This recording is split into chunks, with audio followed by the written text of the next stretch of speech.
Hi guys, and welcome to my channel, Plant-Based Sweetheart. My name is Mary, and today I have a delicious dish for you guys.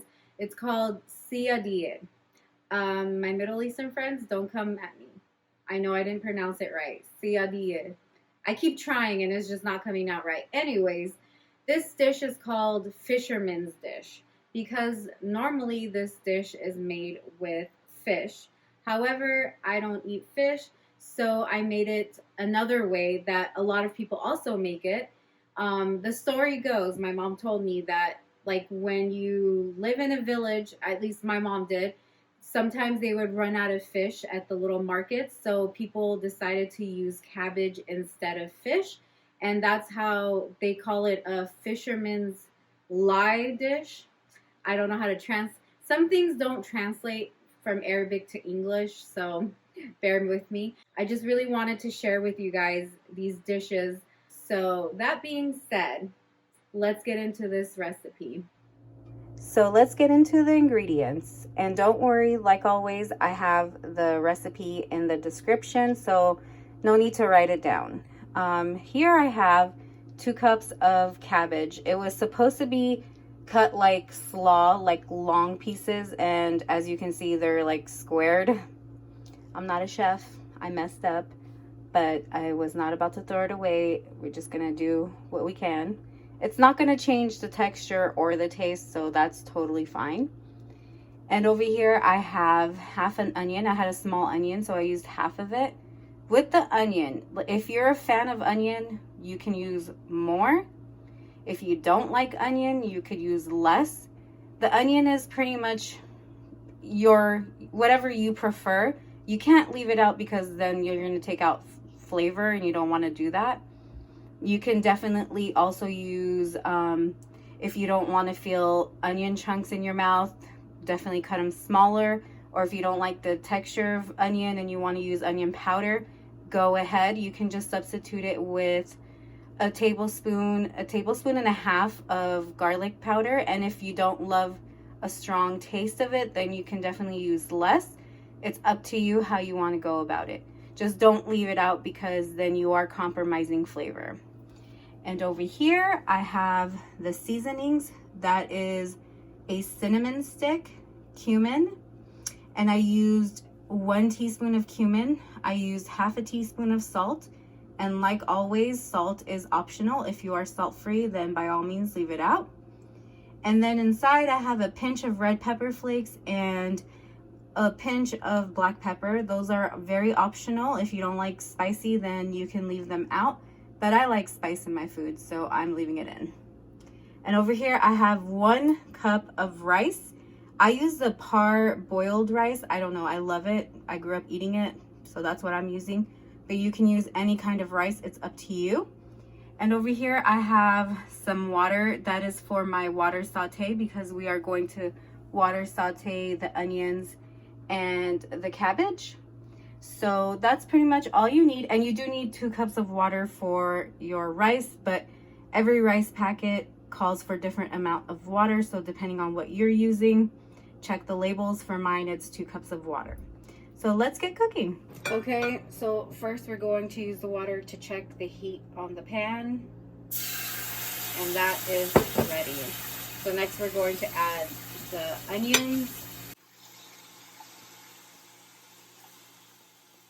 I'm gonna let it sit for a little bit just so the juices of the onion come out, and then I'll add a little more water if needed. So now I'm going to add a little bit of water.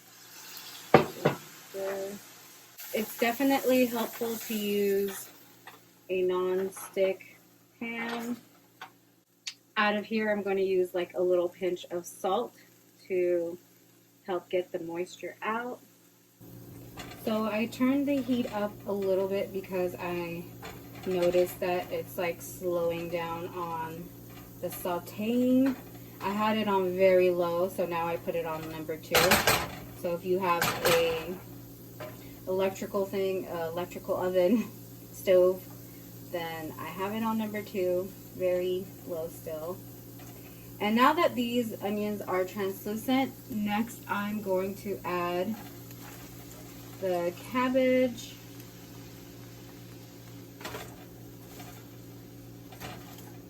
Trying to mix the onions, bring the onions to the top, and then I'm going to let it cook without stirring for a minute. Try to, at least.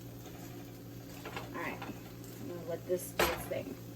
So while this is cooking down, and in order for me not to get crazy and stir it, I totally forgot to mention, and this other step is totally optional.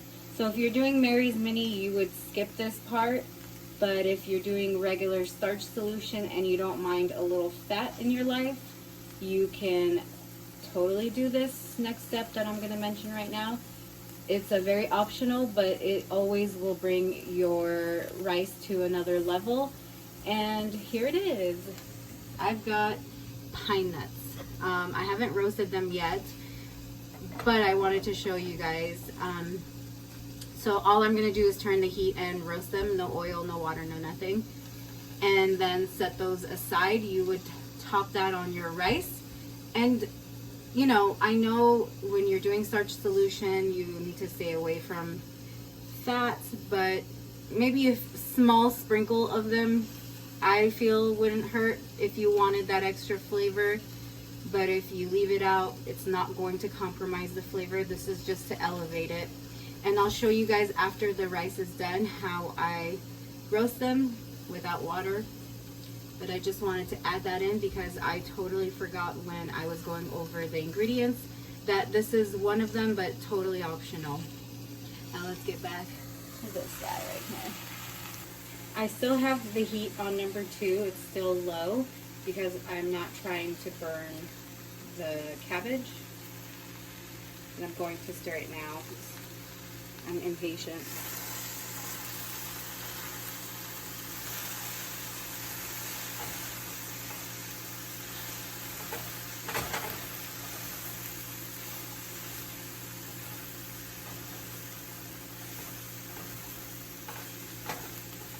And what I like about this dish, it's like a one-pot dish because I'm going to cook the rice in here as well. Ooh, I added too much water. Don't do that. I'm going to try my best not to stir, and I'm going to let this cook for a little bit more. So here's another optional step that you could do, and like I said, it is not mandatory, optional, is now that you've water sauteed, everything's ready, the next thing you could do is add half a teaspoon or 1/4 of a teaspoon, depending on how much fat you are willing to have, of sesame oil. I'm not using any today because I just want to keep it fat-free. Well, minus the pine nuts, but if you wanted to, you can totally add that after you've water sauteed. But for now, we're going to get back to how I am making it. And now I'm going to add, I'm going to leave the cinnamon stick out for now, but all the seasonings.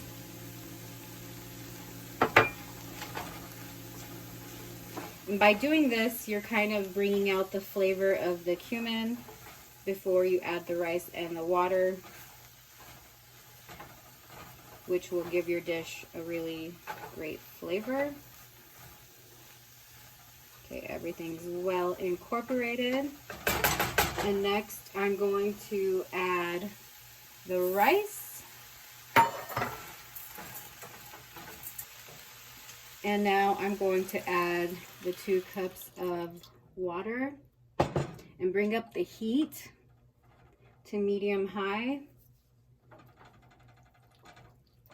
And then you're going to add the cinnamon stick, and that's going to release flavor into the rice as it's cooking. So I found a trick that my mom taught me because I was having trouble with rice over the starch of the rice overflowing, and she taught me that you put it on high heat, and when you see that there's little holes, you'll see when this happens, that's when you put the lid on and lower it.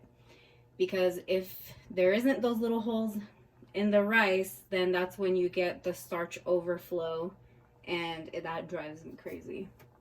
because then you have to clean everything. It's like the stove, it gets all over the place. So right now I have it on high, medium high, until I see a little bit of holes in there. Then I will bring it back down low and cover it. While this is cooking, I'm going to show you how I roast the pine nuts. I'm going to put it on medium. You don't want to burn them because these burn easily. I'll let them sit for now. I probably should have heated the pan before, but you can easily burn them, so that's why I didn't. It's better to just shake them here and there.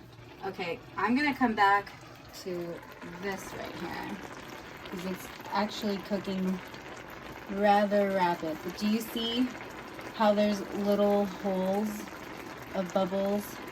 So once those bubbles kind of stop happening, that's when I'm going to cover it. I'll come back in 1 second. Let's keep an eye on our lovely pine nuts. Every Middle Eastern house you go to has pine nuts. If you don't have pine nuts, are you Middle Eastern? I don't know. It's like a must-have in every house because we use it in a lot of dishes. All right, so this is ready. See, it's like calming down. So I'm going to bring the heat to low and cover it and cook for 10 minutes. So normally the regular way to do it is some people use butter. My mom only uses vegetable oil, not olive oil, because then it'll give it a weird flavor. You put it like a little bit and saute the pine nuts. It's a faster process, but I'm keeping it oil-free over here since pine nuts are fatty. We don't need to add more. See, they're starting to get a little brown, and that's what you're looking for. And once they're done, you don't want to leave them in here because you will burn them. You just put them in something else. They are about to be ready because most of them are looking like they have color on them. All right, that is ready. So I'm going to put them in here for later. I wouldn't use all of this in one portion. This is like for a few portions. Or if you know you want them, then you can just dump it in all the rice and mix it up later when the rice is done cooking. So every time you grab some, you get a little bit. But if you want more control, then you can definitely scoop that much and put it on top of your serving. Okay guys, so it's done cooking and I've let it sit for 10 minutes. Oh, that's hot. Don't do that. All right, so it's time to fluff away. Ooh, it smells so good. And if you're new to my channel, I'm always talking about fluffing with a fork, not a spoon, because then you will mash your rice and you'll get mushy rice. No one wants that. Also, you do not want to eat the cinnamon stick. That was in there just to add flavor. I'm going to keep it in there because why not? So that's pretty much it. And then I'm going to top it with a few pine nuts. And that is pretty much it for this cooking session. I hope you guys enjoyed this dish, or I hope you guys enjoyed watching me make this dish. And if you did, please remember to hit subscribe, like, share, and please comment below if you give this recipe a try. I would love to know what you think. And stay tuned, there's a lot more recipes coming your way.